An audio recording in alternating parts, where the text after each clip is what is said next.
saya bersumpah akan memenuhi kewajiban Presiden Republik Indonesia dengan sebaik-baiknya dan seadil-adilnya. Demi Allah, saya bersumpah akan memenuhi kewajiban Wakil Presiden Republik Indonesia.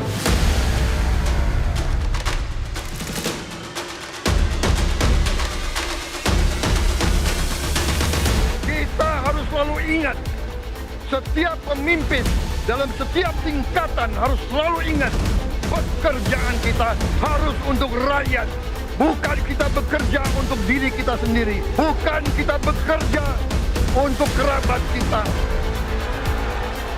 Bukan kita bekerja untuk pemimpin-pemimpin kita. Pemimpin yang harus bekerja untuk rakyat.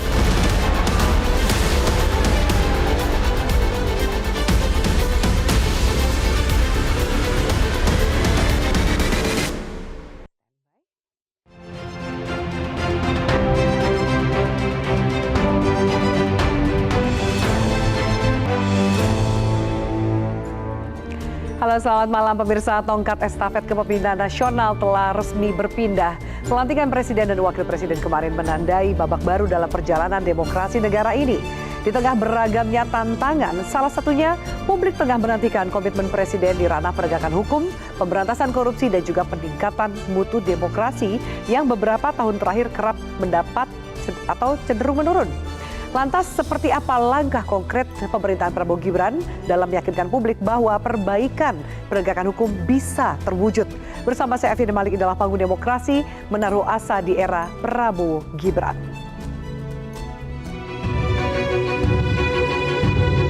Kami siap melanjutkan estafet kepimpinan.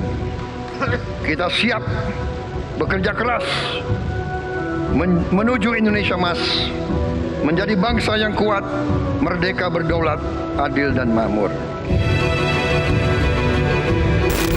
Dilantiknya Prabowo Gibran tak hanya menandai pergantian pemimpin negeri ini, tapi juga segenap impian, harapan, dan cita-cita besar bangsa Indonesia ke depannya, termasuk seluruh persoalan dan tantangan yang menyertai.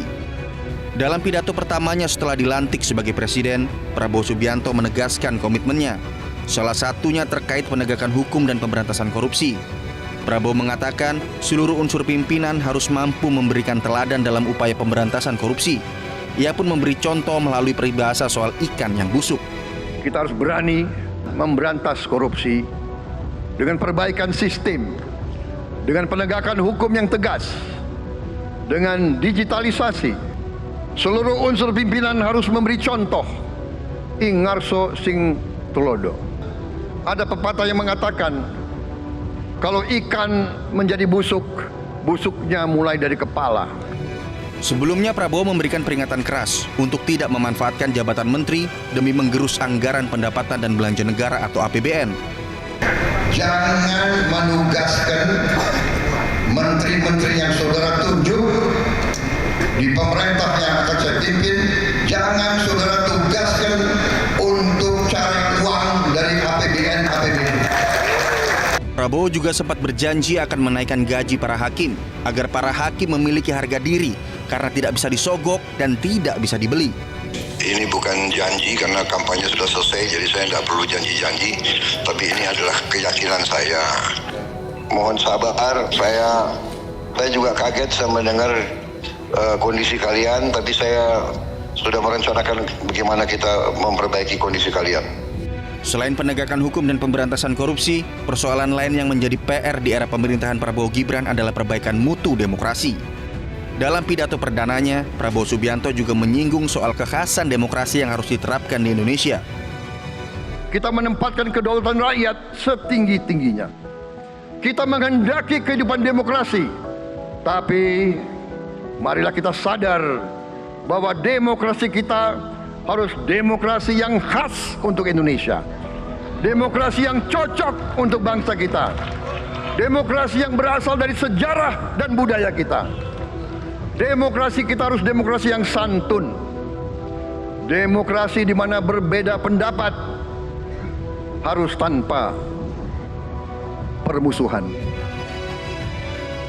Bermodal kepercayaan publik yang tinggi, lantas seperti apa langkah konkret dan gebrakan nyata yang akan dilakukan di era pemerintahan Prabowo Gibran agar tidak mengecewakan harapan dan impian masyarakat? Dan pemirsa, untuk membahasnya lebih dalam sudah hadir Wakil Ketua Umum Partai Gerindra Habibur Rahman. Bang Habib, selamat malam. Selamat malam, Assalamualaikum. Waalaikumsalam. Dan juga pemirsa, kami hadirkan juru bicara Kantor Komunikasi Kepresidenan, Dede Prayudi.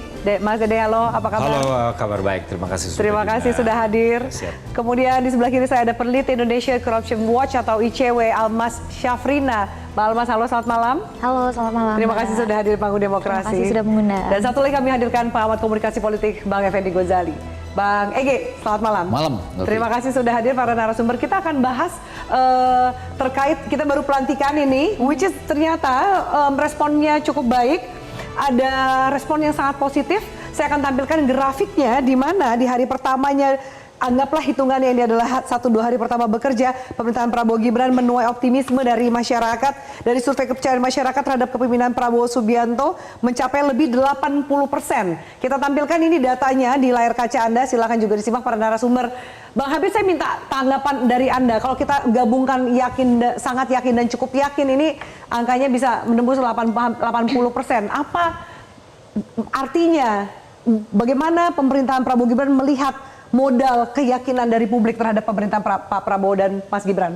Ya, alhamdulillah ya, itu wujud salah satu wujud kepercayaan masyarakat kepada Pak Prabowo dan Mas Gibran ya dalam memimpin penyelenggaraan pemerintahan di negara ini. Nah, kita sebetulnya kalau bicara soal kepercayaan masyarakat, kan kita juga harus mengacu kepada hal-hal apa yang disampaikan Pak Prabowo dalam berbagai pidatonya beberapa bulan terakhir ya. Terutama beberapa pekan terakhir, banyak hal disampaikan oleh Pak Prabowo tentang rencana-rencana konkret beliau ya, yang langsung down to the earth ya, langsung menukik ke bumi. Jadi bukan lagi kampanye, bukan lagi omon-omon saja, tapi kebijakan-kebijakan yang rasa-rasanya bisa langsung dieksekusi oleh Pak Prabowo. Nah, ini mungkin dilihat oleh masyarakat. Di antaranya hal yang cukup lama menjadi diskusi ya di antara para penegak hukum, ya itu soal kesejahteraan para hakim. Ya. Para hakim ini kalau saya sebagai anggota Komisi 3 ya, 5 tahun saya kunjungan kerja ke berbagai daerah, itu nasibnya sungguh memprihatinkan. Padahal keadilan itu ada di tangan mereka. Sampai-sampai ada singkatan yang joke ya bunyi AKBP. AKBP? Anak kos belakang pengadilan. Jadi hakim-hakim itu ngekos, tinggal kos di belakang pengadilan karena tidak mampu menyewa rumah yang cukup layak. Ya. Akibatnya apa? Akibatnya kesehatan menjadi tidak terjaga dengan baik, sehingga banyak yang gugur sampai meninggal dunia ya. Kalau Bang Ege ingat sahabat kita Bang Daniel Panjaitan itu dulu YLBHI sakit ya, almarhum sahabat saya ya, infonya sakit karena memang tinggalnya bukan di rumah yang layak lah gitu ya. Kemungkinan kan ketika dia ada sesuatu masuk angin tengah malam, karena menjalankan tugas, nggak ada yang merawat istrinya karena kan tinggal jauh dari keluarga home base-nya. Nah, hal-hal tersebut akan menjadi perhatian Pak Prabowo. Saya sendiri akan memberikan masukan-masukan yang konkret kepada Pak Prabowo. Juga tadi disampaikan dalam pidato Pak Prabowo bagaimana sebetulnya ini menjalankan apa yang sudah berproses baik di masanya Pak Jokowi, yaitu bagaimana kita menegakkan demokrasi, bagaimana bicara tanpa ada resiko macam-macam ya, berbeda tanpa adanya kebencian dan lain sebagainya. Disampaikan oleh Pak Prabowo.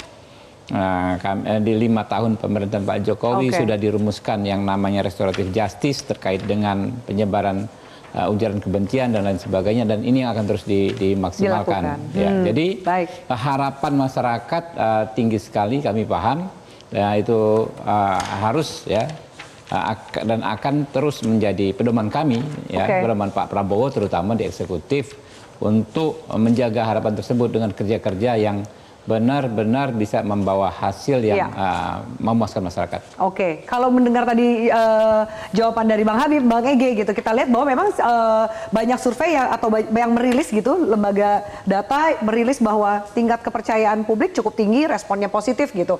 Tapi satu sisi juga ada yang melihat bahwa kalau harapan masyarakatnya ketinggian, takutnya gitu kan, mudah kecewa karena mungkin berharap begitu banyak perubahan dan ternyata langsung pengennya hasil yang bisa langsung terasa dan dilihat. Bagaimana Bang Ege melihatnya?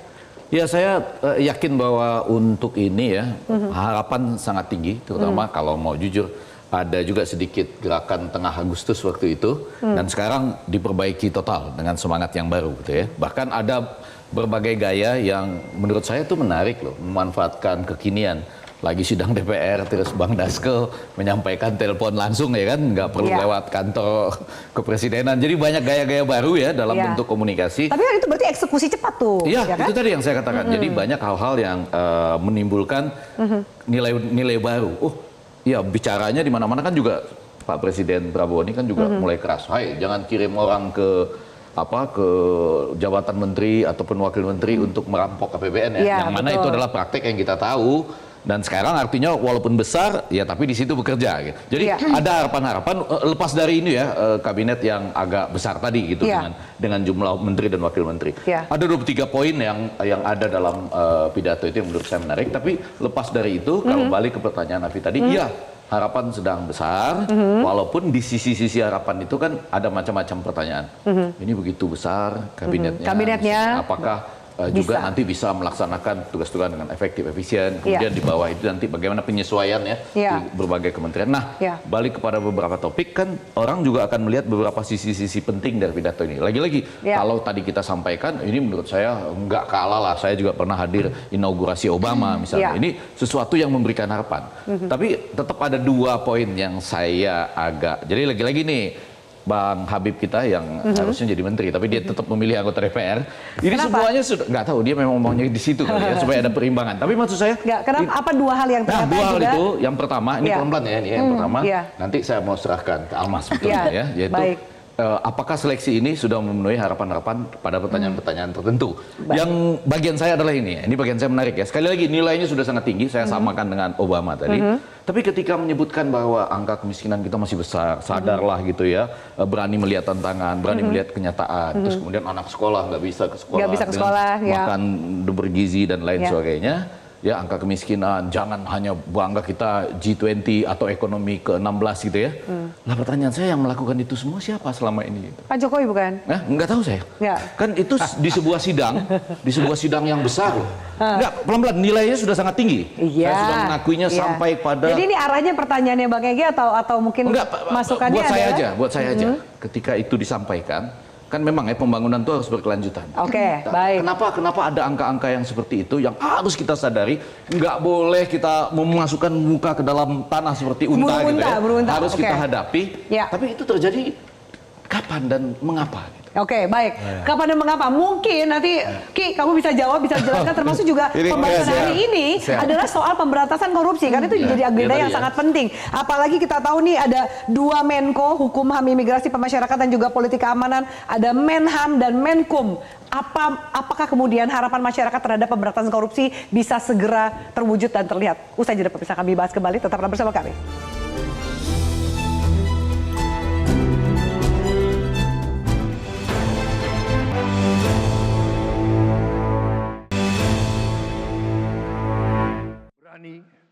Menghadapi dan memberantas korupsi dengan perbaikan sistem, dengan penegakan hukum yang tegas, dengan digitalisasi, insya Allah kita akan kurangi korupsi secara signifikan. Tapi ini harus kita lakukan. Seluruh unsur pimpinan harus memberi contoh. Ingarso sing tulodo. Saudara-saudara sekalian, ada pepatah yang mengatakan, kalau ikan menjadi busuk, busuknya mulai dari kepala. Semua pejabat dari semua eselon dan semua tingkatan harus memberi contoh untuk menjalankan kepemimpinan pemerintahan yang sebersih-bersihnya. Mulai dengan contoh dari atas dan sesudah itu penegakan hukum yang tegas dan keras. Ya, baik, bisa kami lanjutkan. Ini kembali ditegaskan ya, Ki, oleh Pak Prabowo. Kita bicara soal pemberantasan korupsi, yang suka menggerogotin anggaran, seperti Pak Prabowo bilang ya. Betul. Itu harus, semua yang dipilih, nama yang sudah disebut, disortir oleh Pak Prabowo itu harus memberikan contoh, karena mereka jadi pemimpin gitu. Bagaimana membaca apa arti, mungkin ada makna di balik itu gitu? Atau jangan itu warning keras dari Presiden? Ya, di luar apa yang menjadi visi misi di dalam dokumen Astacita ya, termasuk 8 misi, 8 program prioritas hasil cepat dan 17 program prioritas dan lain-lain. Ingat ya, Pak Prabowo sebelum memanggil atau sebelum memastikan bahwa seseorang itu layak menjadi menteri, wakil menteri, kepala badan, wakil kepala badan, itu selalu diingatkan oleh Pak Prabowo. Saya masih memanggil Pak Prabowo karena saat itu beliau belum menjadi presiden ya. Beliau mengatakan bahwa kamu nggak boleh korupsi, kamu nggak boleh ambil uang rakyat, kamu nggak boleh ngambil yang namanya kesempatan untuk menggunakan jabatan kamu untuk kepentingan kamu sendiri. Dan ini, ya, saya sekarang berbicara atas nama PCO, Presidential Communication Office, atau kantor komunikasi kepresidenan, yang dimana kepala kantor kami sendiri, setelah dipanggil oleh Pak Prabowo, curhat kepada kami, mengatakan hal demikian. Beliau bilang, ini Pak Prabowo serius nih kayaknya soal korupsi. Beliau mengatakan, kamu nggak boleh begini, kamu nggak boleh begini, kamu nggak boleh begini. Bener nggak ada fakta integritas yang dan setelah itu harus ditandatangani fakta integritas. Tapi nggak cuma di situ. Setelah itu ada di Hambalang. Ya. Di Hambalang di sana diberikan yang namanya capacity building atau penambah luasan wawasan. Ini pembekalan yang kemarin ya? Yes, soal geopolitik, soal penggunaan AI dan digitalisasi termasuk untuk pencegahan korupsi, ya, dan lain-lain. Ya. Dan setelah itu nanti akan diadakan yang namanya pembekalan kemudian di Jawa Tengah di Magelang. Ya. Sehingga dapat dikatakan ya, kalau misalnya kita berbicara soal Astacita dan lain-lain, itu adalah materi-materi yang sudah kenyang saya dan Bang Habib sampaikan di masa kampanye ya. Tapi sekarang udah lebih dari itu. Ya. Jadi Pak Prabowo sebelum pidato tadi yang kita lihat, ya, itu pada saat memanggil pertama kali ya, sebelum menjabat sebagai presiden, itu udah mewanti-wanti betul. Lu jangan nyolong duit rakyat ya.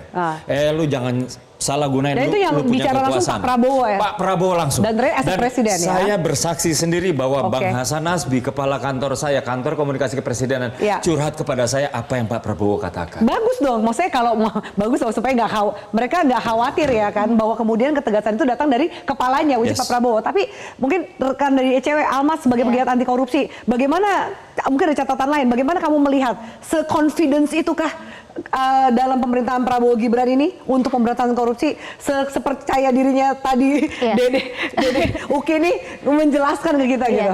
Sebetulnya memang kalau dilihat dari pidato Pak Prabowo ini kan terdengar meyakinkan dan sangat menyentuh publik mungkin ya, karena Pak Prabowo menyampaikan dengan sesuatu yang jargon-jargon yang dengan bahasa-bahasa yang sangat dipahami oleh publik, bahkan meng-highlight juga atau menitik beratkan pada problem-problem yang memang real dirasakan oleh publik.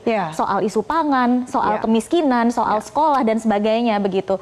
Tetapi di sini Pak Prabowo seharusnya juga bisa melihat persoalan korupsi di Indonesia ini kan sudah terlampau pelik ya. Pak Jokowi itu mewariskan banyak sekali persoalan dalam ruang soal penegakan hukum anti korupsi, pencegahan anti korupsi begitu. Sehingga yang perlu disampaikan oleh Pak Prabowo adalah how to-nya. Rasanya apakah terbaca how to-nya itu menurut Anda? Rasanya tidak cukup hanya misalnya dengan menghimbau, hey jangan korupsi ya menteri-menteri pimpinan lembaga negara begitu. Karena bahkan ya 10 tahun eranya Pak Jokowi itu juga sudah muncul. Di undang-undang kita bukan hanya himbauan lagi, bahkan ada sanksinya. Tetapi realitanya korupsi di Indonesia masih sangat subur gitu ya Mbak Afi, dan ternyata masa hukumannya semakin lama semakin pendek ya. Betul. Tren vonis ICW terakhir menunjukkan bahwa rata-rata vonis di tahun 2023 kemarin itu hanya 3 tahun 4 bulan. Dan yang dihukum berat itu hanya 10 terdakwa kasus korupsi. Artinya di sini masih banyak sekali PR. Jadi kami sebetulnya sangat menanti ada komitmen-komitmen yang lebih real dari Pak Prabowo, misalnya berani tidak mengesahkan RUU perampasan aset, berani tidak lagi mengobrol remisi terhadap terdakwa kasus korupsi, narapidana kasus korupsi. Berani tidak misalnya merevisi undang-undang tipikor atau mengembalikan undang-undang KPK versi lama. Karena ini memang butuh sekali penguatan, dan ke belakang kan kita bisa menyaksikan ya bagaimana penegakan hukum di Indonesia itu ya melemah, dan terjadi juga disorientasi arah hukum di Indonesia. Apa yang seharusnya dikuatkan menjadi lemah, apa yang bahkan kalau kita bicara RUU perampasan aset, ini kan masuk ke nawacita Pak Jokowi di tahun 2014, 10 tahun tuh tidak terrealisasi ya. Rasanya ini Pak Prabowo akan menjadi sangat hebat begitu ya, cukup meyakinkan soal komitmen anti korupsinya kalau Pak Prabowo minimal mengesahkan itu. Iya, berani untuk menyatakan bahwa misalnya dalam jangka 6 bulan pemerintahan saya atau 1 tahun setelah pemerintahan saya, RUU perampasan aset yang mandek itu bisa disahkan. Apalagi Pak Prabowo, Mbak Afi, ini kan juga dalam pidatonya mengedepankan konsep demokrasi gotong royong ya, kolaborasi dan sebagainya. Bahkan terjadi juga koalisi gemuk di parlemen. Rasanya bukan hal yang sulit kemudian untuk membuat DPR ini menyepakati RUU perampasan aset yang sampai sekarang ini masih jadi problem. Jika ada political will-nya harusnya ya kan bisa didorong, karena di DPR juga kan rekan sekoalisinya banyak lah, kurang lebih mayoritas gitu. Bang, apakah itu juga menjadi salah satu target gitu dari Pak Prabowo sendiri sebagai Komisi 3? Jadi gini, kita nggak bisa mempercayakan negara ini ya bagaimana memberantas korupsi hanya pada apa yang dianggap ICW benar. Gitu loh. ICW ini bukan satu-satunya elemen bangsa Indonesia yang konsen terhadap pemberantasan korupsi. Jangan besar kepala juga.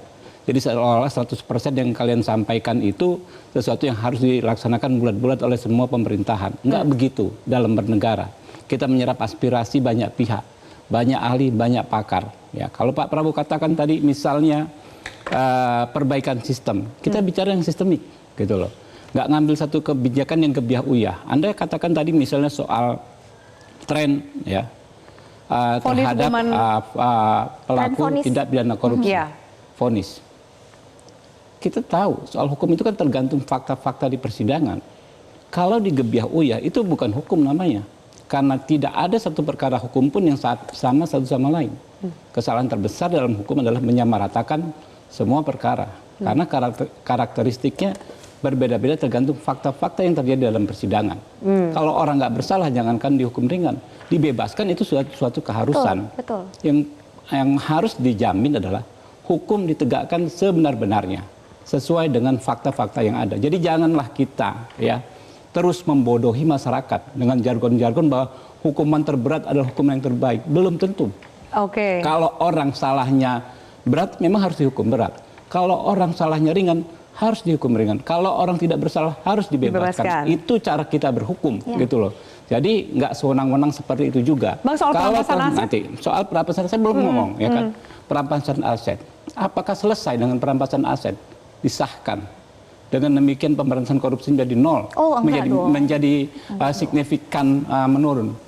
Logikanya dari mana? Untuk sampai ke tahapan tersebut, apa yang harus dilakukan? Teman-teman juga nggak menyampaikan gitu loh. Apakah bisa saat ini tiba-tiba bukan persoalan disahkan secara teknis itu hal yang gampang. Dampaknya seperti apa? Implementasinya seperti apa? Seperti apa? Apa persiapan sebelumnya? Bagaimana praktek-praktek di negara-negara lain? Nggak bisa juga seperti itu. Itulah yang menjadi masukan bagi kami ya di DPR ya.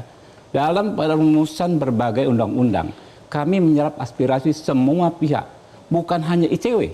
Ya kan ya, dari berbagai artinya apa yang disampaikan oleh Bang Habibur Rahman ini kan baik juga, karena Pak Prabowo bilang kita harus berdemokrasi tanpa ketakutan. Artinya nggak perlu takut walaupun disampaikan misalnya bukan cuma ICW yang benar dan lain-lain. Tapi kan kalau saya cuma mau mengatakan ini, ada harapan dari kita semua, civil society, kemudian juga akademisi, bahwa undang-undang perampasan hak ini, perampasan aset ini, itu haknya jangan dirampas. Undang-undang perampasan hak aset ini itu sudah lama menunggu dan diharapkan sebagai salah satu. Nah, memang betul. Ada progresnya lah. Tentu nanti ada implementasi yang berbeda kan di berbagai negara. Nah, misalnya kenapa tidak kita jawab, oke, ini prioritas bangsa. Lalu kita sama-sama mulai datang nih, ICW, kami akademisi datang ke DPR, temui Komisi 3 sekarang ya. Sekarang ini soal perampasan aset apa sih Bang yang kemudian bikin mandek gitu biar gitu. Ya, Kenapa bikin kita mandeknya tidak apa bisa gitu sama-sama maju untuk ya, sampai apa ke sih sana? Bang kan Komisi 3 bisa mungkin jelasin gitu. Jadi sampaikan saja ke kita ya apa yang menjadi aspirasi rekan-rekan ya. Nanti kita kaji bersama-sama gitu kan. Saya kan nggak punya kapasitas menyampaikan kendala selama ini karena memang kita tidak pernah membahas di Komisi 3 selama saya 5 tahun ada di DPR gitu kan. Ya nggak pernah dibahas juga nggak usah diharapkan bisa progres minimal bisa segera tersahkan. Ya, saya rasa kita sebetulnya ada dalam satu perahu yang sama ya, bahwa ICW juga tidak menganggap orang yang tidak bersalah kemudian ditetapkan sebagai tersangka, dihukum berat dan sebagainya. Tapi kan ini lebih berat daripada semestinya. Iya, daripada yang semestinya begitu. Bahkan kita juga ini kan berangkat dari data dan analisis ya. Kenapa kita misalnya mendorong RUU perampasan aset, ini kan bukan sesuatu yang muncul tiba-tiba, tapi ada analisisnya. Kemudian juga melihat bagaimana Indonesia ini kan sebagai negara juga sudah meratifikasi UNCAC begitu ya. Dan kita melihat kalau bicara soal penegakan hukum, poinnya itu kan bukan berapa banyak orang menjadi tersangka, berapa lama mereka masuk penjara, tetapi bagaimana penegakan hukum kita itu mempunyai daya cegah dan menimbulkan efek jera.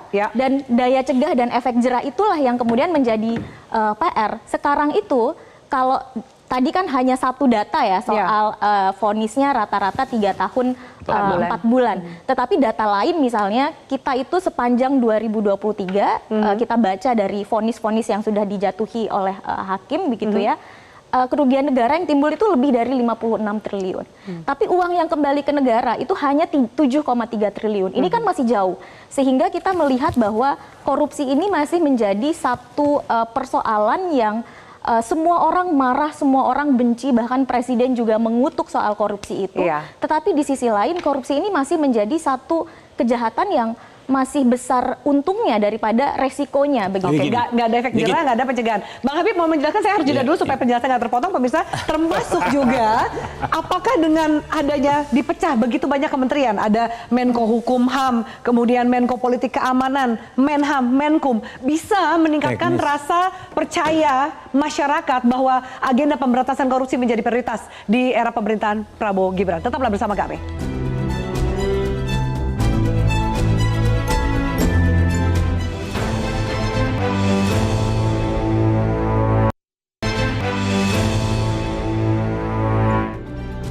Iya, baik pemirsa.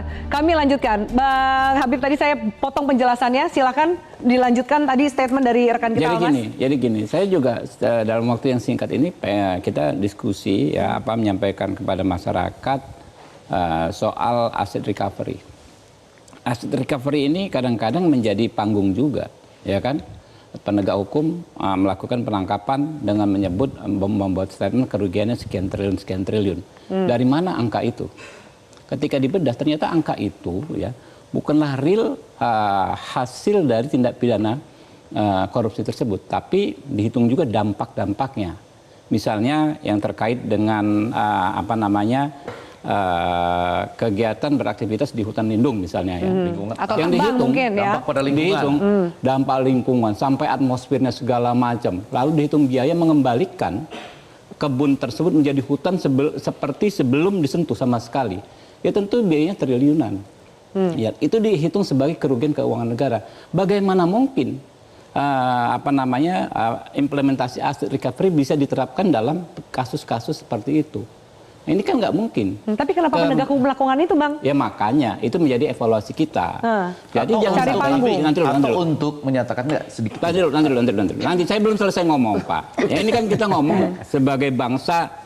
Kita nggak ada subjek apa-apa, ya kan kita lepaskan segala macam subjek kita, predikat berdiskusi kita di sini, diskusi cari solusi. Artinya bisa saja ada elemen-elemen penegak hukum yang memang mencari sisi bombastis dalam penegakan korupsi. Oh kita bombastis nih, kita hearing di Komisi 3, kita bilang wah sekian menangkap dan terdakwa tersangka korupsi dengan kerugian sekian triliun.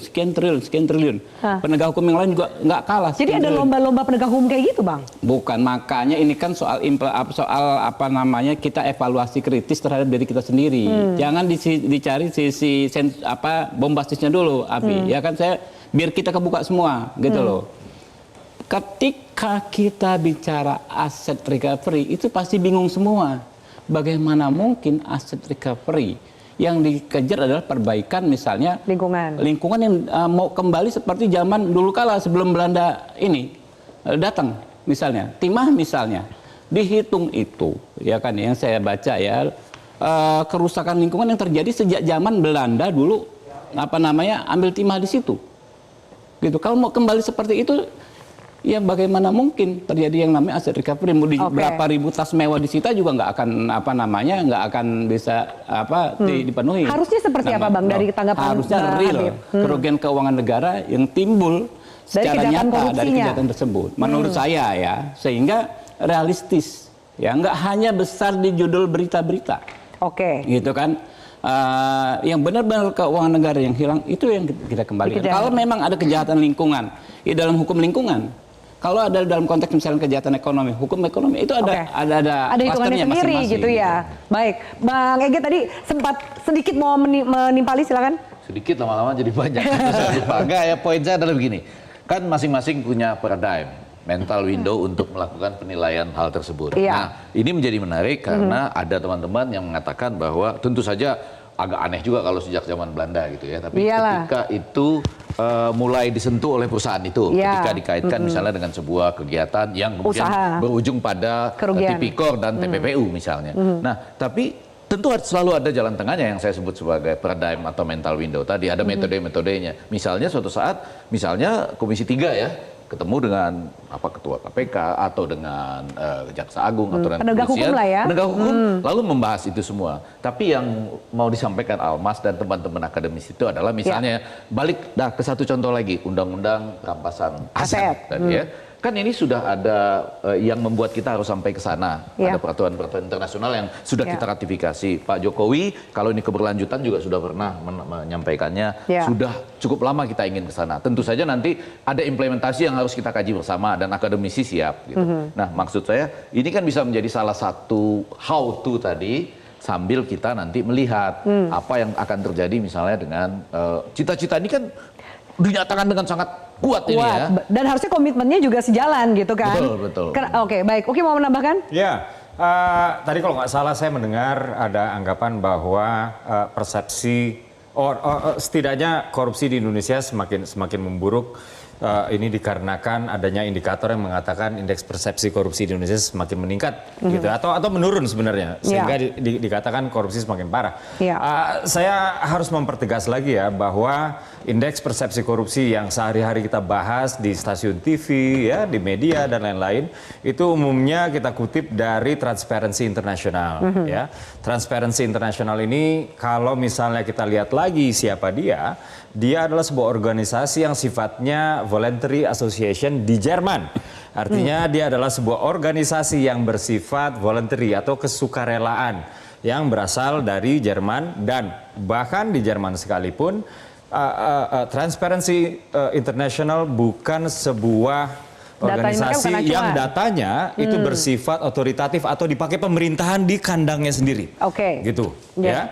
Jadi itu dia ya soal itu. Tapi begini, saya tidak ingin terlalu jauh mendiskreditkan Transparency International. Tapi di Indonesia kita memiliki sebuah data yang otoritatif tentang korupsi yang kita sebut Indeks Perilaku Anti Korupsi yang diproduksi oleh BPS yang ada kemiripan ya sebenarnya dengan apa yang diproduksi oleh Transparency International. Bedanya Transparency International hanya memproduksi indeks korupsi tersebut hanya menggunakan satu variabel yaitu persepsi ya. Sementara indeks persepsi anti korupsi yang diproduksi oleh BPS menggunakan dua variabel.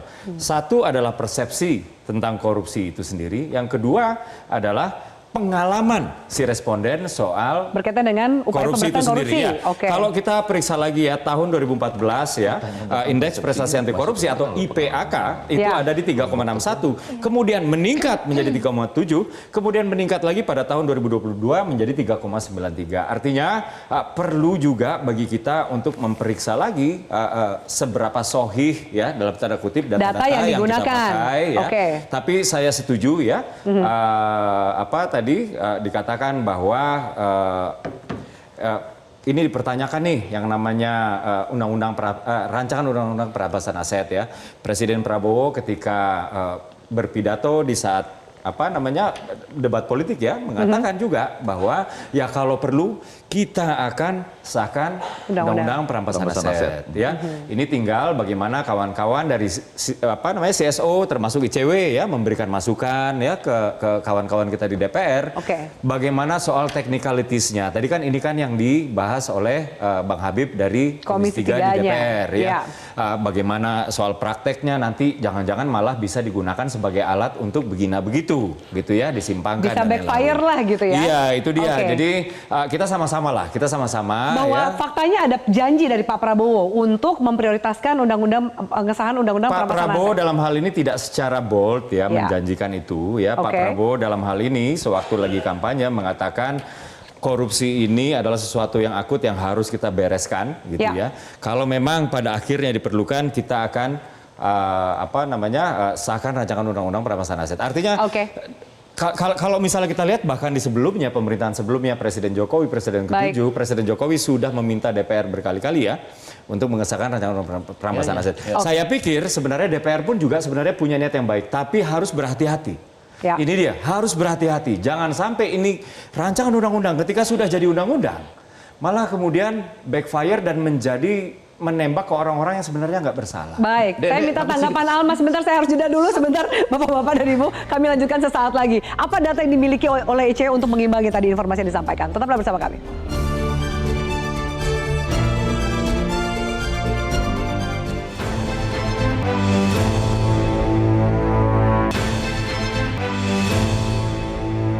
Kita harus menghadapi kenyataan bahwa masih terlalu banyak kebocoran, penyelewengan, korupsi di negara kita. Ini adalah yang membahayakan masa depan kita dan masa depan anak-anak kita dan cucu-cucu kita. Kita harus berani mengakui terlalu banyak kebocoran-kebocoran dari anggaran kita, penyimpangan-penyimpangan, kolusi di antara para pejabat politik, pejabat pemerintah, di semua tingkatan dengan pengusaha-pengusaha yang nakal, pengusaha-pengusaha yang tidak patriotik. Jangan. Baik, pemirsa, kami lanjutkan. Statement Pak Prabowo tadi itu sangat viral gitu ya. Pengusaha yang nakal adalah pengusaha yang tidak patriotik. Tapi menyambung tadi statement Bang Ege dan Almas mau menambahkan soal ini mendatai pertanyaannya Bang Habib bahwa terus apa kalau undang-undang perampasan aset itu bukan kemudian jadi sebuah obat mujarab lalu korupsi hilang gitu. Bagaimana penjelasan Almas? Memang itu bukan satu-satunya. Ada banyak sekali begitu ya PR-nya soal undang-undang tipikor yang juga penting untuk dilihat ulang, direvisi, dikuatkan begitu. Kemudian tadi soal penegakan hukum, soal bagaimana membangun ekosistem dan sistem anti korupsi agar kita juga tidak hanya berat pada penegakan hukum dan sebagainya begitu ya. Tapi di sini kan sebetulnya kita itu sepakat ya dengan Pak Prabowo bahwa korupsi itu sekarang masih menjadi satu persoalan besar. Hanya saja kemudian yang publik butuhkan adalah realnya apa yang mau diperbaiki, yang mau dilakukan oleh Pak Prabowo untuk memberantas korupsi ini begitu. Sehingga rasanya tidak efektif kita denial soal data-data yang tadi disampaikan begitu. Kalau menurut data ICW kan apa yang memperlambat proses pengesahan RUU perampasan aset misalnya? Kalau tadi kan dari Komisi 3 sudah menjelaskan bahwa ini bukan hal yang mudah gitu. Data dari ICW apa yang membuat itu sampai kemudian dari Presiden Jokowi belum bisa sahkan dan mungkin kita harapkan bisa tersahkan di era Pak Prabowo? Ya itu justru pertanyaan kita ke DPR dan ke pemerintah begitu ya. Apa yang kemudian masih menjadi persoalan yang perlu dibahas? Karena dibahas saja kan ini belum. Sehingga kalau tadi dibilang bahwa ini bukan satu obat mujarab ya enggak, tapi setidaknya kita itu ibaratnya naik tangga, kita tuh naik naik perlahan begitu untuk memberantas korupsi. Korupsi ini kan sering disebut sebagai extraordinary crime. Makanya Pak Prabowo juga berkali-kali menyebut soal pentingnya melakukan pemberantasan korupsi, membangun sistem yang anti korupsi begitu. Sehingga juga tools yang dipakai untuk memberantas korupsi itu seharusnya ya extraordinary juga, serius juga gitu, sama seperti definisi korupsi sebagai kejahatan yang extraordinary dan kejahatan yang serius. Dan sebetulnya kan ini juga hanya satu hal ya. Kalau tadi kembali ke pertanyaan yang awal untuk melihat bagaimana komitmen anti korupsinya Pak Prabowo, ini kan juga selain soal apa program-program konkret, juga bisa kita lihat bagaimana yang belum kita bahas sebetulnya ya, birokrasi yang semakin melebar dan sebagainya. Gitu. Bagaimana dengan kabinet? Apakah itu jadi tools, pemilihan menteri dan sebagainya gitu, yang cukup? Saya mau nyambung dengan apa yang saya kemukakan pada awal tadi, bagian yang keheranan saya, yang pernyataan seperti ini, kebocoran ini sudah pernah disampaikan oleh Pak Prabowo ketika dia maju menjadi calon presiden di 2014, ya kan? Artinya sekarang Pak Prabowo itu menurut saya sih presiden dengan kecerdasan presidensial tertinggi. Dia pernah punya pengalaman maju di pemilu berapa kali ya kan, kemudian ketika kalah pun dia ikutan bersama dengan pemerintah. Dia pernah bagian dari istana sebelumnya, pernah dalam tanda petik seperti terbuang ke luar negeri, balik kembali, mencoba membangun, pernah berperang buat negaranya, jadi semuanya lengkap. Nah, yang jadi pertanyaan saya seperti tadi itu, ini kan pernah disampaikan juga waktu berarti datanya 2014. Sudah ada gitu, Bang? Datanya sudah ada dan masih terjadi, dan ini diulang lagi pada saat ini. Berarti betul apa yang disampaikan Almas, how to-nya yang perlu kita kejar bersama. Lepas dari misalnya, kita nggak percaya pada TI. Kita juga bisa bilang nggak percaya pada penegakan juga hukum pada BPS. Tapi kan bukan itu intinya. Pak Prabowo mengatakan demokrasi itu memang khas kita, nggak perlu takut. Ayo kita taruh di meja sekarang. Apa yang bisa kita lakukan pada hari-hari ini? Mungkin kita nggak bisa mendapat itu karena semua kita masih bergembira menunggu harapan. Sekali lagi saya katakan, ini presiden dengan menurut saya ya kecerdasan presidensial tertinggi dengan segala kelebihan presiden-presiden sebelumnya seperti yang disampaikan oleh Pak Prabowo sendiri. Tapi segera akan kita lihat. Sejauh mana masyarakat bisa menaruh asa? Pertanyaan terakhir saya sebelum saya tutup. Saya rasa pada hari ini kan semua survei itu pasti bertanya pada hari ini, tinggi pada hari ini. Lalu kemudian kita lihatlah bagaimana misalnya membiayai kabinet yang besar ini, dari mana dananya, kemudian seperti apa pencapaiannya. Itu kan persoalan lain yang mungkin akan kita hadapi 3 bulan dari sekarang. Dan itu yang ditunggu ya. Dan itu yang ditunggu publik, soal apa kontribusi dan terobosan yang bisa dilakukan oleh Pak Prabowo sebagai presiden dan juga Gibran Rakabuming Raka sebagai wakil presiden. Kami lanjutkan pemirsa pembahasannya di lain kesempatan. Terima kasih atas atensi Anda. Selamat malam, sampai jumpa.